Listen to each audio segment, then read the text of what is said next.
Hello, everybody. Here we are again, the Edmonton home team. I'm Josh Tagg with Axiom Mortgage Solutions and Jay Lewis with Remax. How are you doing today, Jay? Doing really good, Josh. Looks like you're doing the same. Yes, absolutely. Cool. We were working with some clients together that recently purchased a home in Spruce Grove. But I remember you telling me that initially they really didn't want to live in Spruce Grove and instead were looking kind of on the west end of Edmonton. But in the end, they did choose Spruce Grove, and it looks like they got themselves a fantastic home. So, Yeah. we talked last week about the different communities around Edmonton and why maybe there's a consideration there. But how about we spend today talking about Spruce Grove and why Spruce Grove is being chosen by so many people? Yeah, for sure. Yeah. So this is kind of a really typical story that I'm experiencing right now with a lot of buyers. Everybody knows where Edmonton is. They're not quite sure where Spruce Grove is. They're worried about the drive, and we'll deal with all these issues and sort of see why most people are starting to choose Spruce Grove. So, sort of the main objective that we're going to run into is always the same as like, what does it cost to buy a home in Edmonton? Here's the average home price. We went over this before: 3 bed, 2 bath, double car garage, about $474,000. So that's kind of like the average home. Again, just average. Depends what you want, attached or detached. This price is going to change. Spruce Grove, we see a difference in Spruce Grove of about $30,000. Same parameters, $446,000. So that's kind of Which like that's huge, isn't it? Right? yeah, That's yeah. a lot of money. From a mortgage perspective, because that's what I focus on. I know that that's about $200 a month difference in a hmm mortgage payment right now.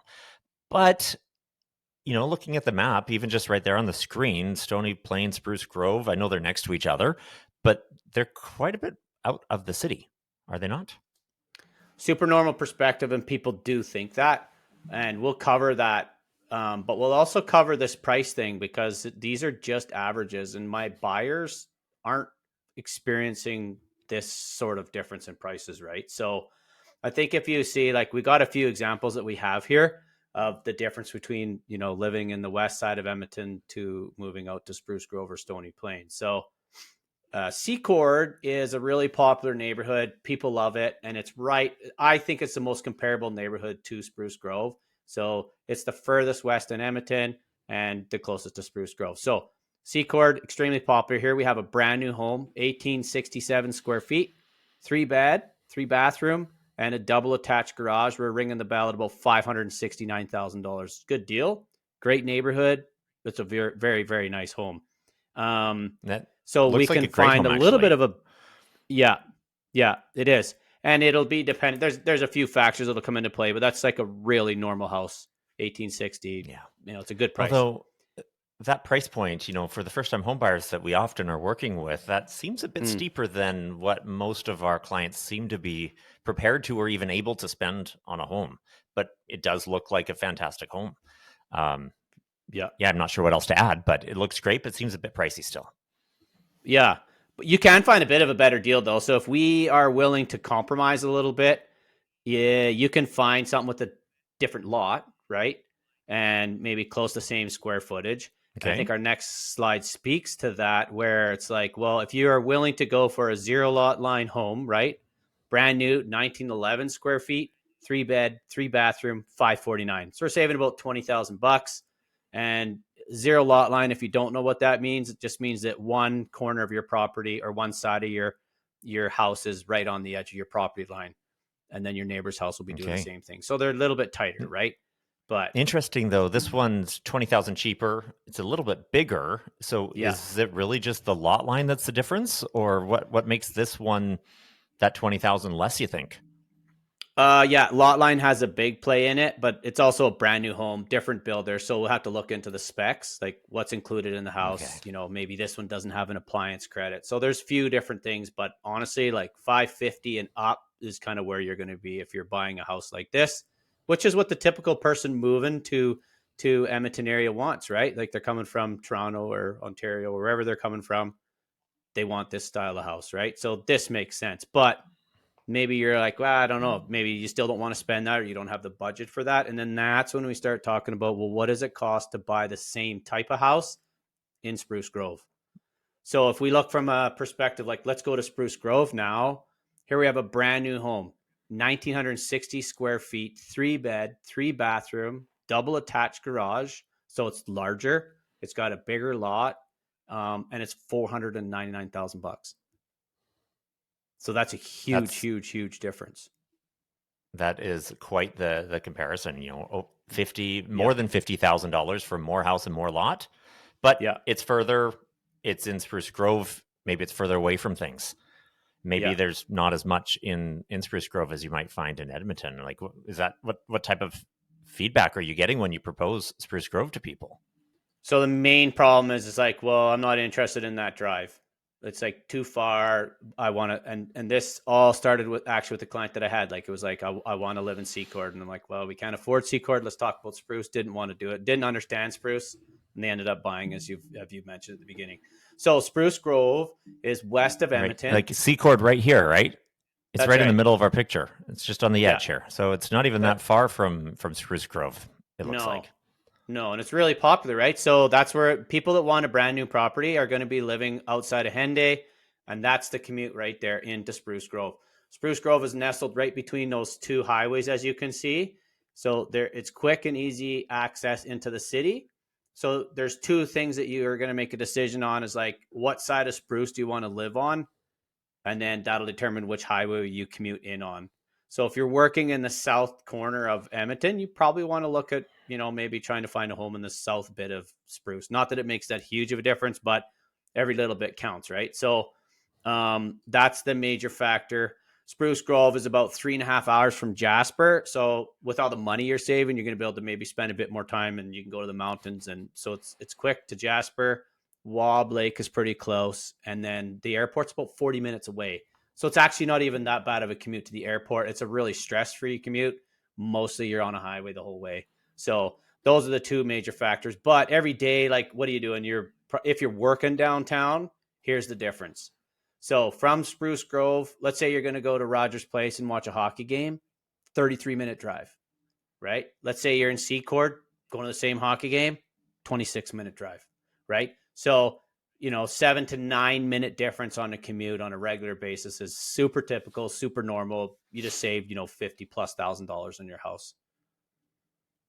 That's amazing. And we actually checked these times here at like 9, 10 in the morning. So it's a little bit Yeah. after the rush hour. So, but the rush hour part, that's not happening on the highway, right? Any of the traffic No. slowdowns, that's all in the city. So you're going to hit that either way. So your differential shouldn't exceed that 7 minutes unless it happens to be like a big snow day or something like that. And those days happen and they affect everybody. Well, it actually tends to get longer. Like the gap actually shrinks, right? So when we were checking from Seacourt to downtown at rush hour times, it was like a 4 minute difference. And the big Mm-hmm. difference was like we just found like Oh, when you're it's even leaving these tighter. communities and trying to get out to the commuter routes, right? You got all these traffic lights and you're waiting and you're turning left, and everybody in your neighborhood's trying to do the same thing. So he's like, you know what? Okay. So it's 4 minute actually drive. in rush hour, it's even better. That's Yeah, amazing. yeah. The time gets better. Yeah. So that's a big, big, big thing you got to consider is like this drive. It looks bigger on the map than it actually is, and so people, Yeah. they're So like, I don't. Yeah. Yeah, so for $50,000, you can buy a lot more gas, and that can adjust your 4 to 7 minutes difference in your commutes to the city. But you don't even necessarily have to go into the city all the time. Perhaps for work, but not for everything else, right? No. Yeah. So you're going to drive in and out. And so depending on what you want or what you do with your time, of course, you're going to go in the city if you're going to concerts and all the rest. But that being said, Spruce Grove, they're building a brand new ballpark there. Wob Lake, like I said, it's a pretty popular spot. It's like under 30 minutes away. Right. So that's kind of like, and then there's lots of little lakes around that you can get to. Most of the lakes are on the west side of the city. So they're all going to be shorter commute times to that. The Spring Lake, there's a bunch of them. So quality of life, rec center, parks, pathways, tri-leisure center is what's shown here. There's a couple of rinks, indoor soccer, gym, pool. There is tons to do in Spruce Grove. Massive splash pads. Stony Plains building a new sort of center, just like tri-leisure. There is tons and tons and tons of stuff to do. So there's a movie theater. There's everything you need to do you can find in Spruce. Grocery stores, great restaurants, lots and lots to do inside of Spruce. So I don't think that you're going to be driving in on a regular basis to the city, outside of work. And if you're, let's say you're working from home, even better, even better. So you'll maybe go to Yeah. the West Ed Mall every once in a while, right? And that's what I was going to say. I'm like, you got most of your shopping if you want kind of what West Edmonton Mall has to bring.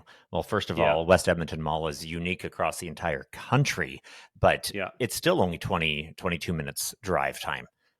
Yeah. Yeah. No, it's not even a problem.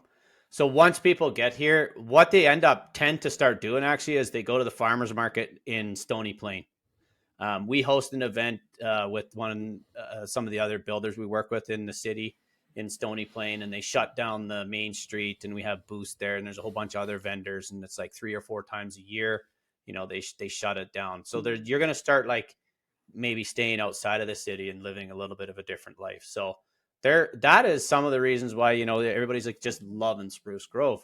The big factor though, again, is just like, it seems like too far to drive, and so people are afraid of that. But once you realize like how much further your dollar goes and how much less the drive and the commuting actually is, you tend to really look at Spruce Grove in a different light.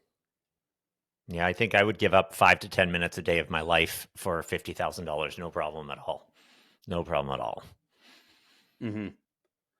So for those reasons alone, like that may be why you'd want to choose Spruce Grove, but there's other factors that are going to come into play here. So when we meet and we start talking about, you're moving into Edmonton, where should I go? If you're working on the west side, right? Spruce Grove is an awesome option, but maybe you're going to be working in the north or the east or the south. So maybe this isn't the right area. So stay tuned. Next week, we're going to talk about some of the other neighboring communities and why you might want to possibly consider those. And so we look forward to meeting again with you here next week for the same sort of idea. Amazing. Thanks so much, Jay, and look forward to the next time.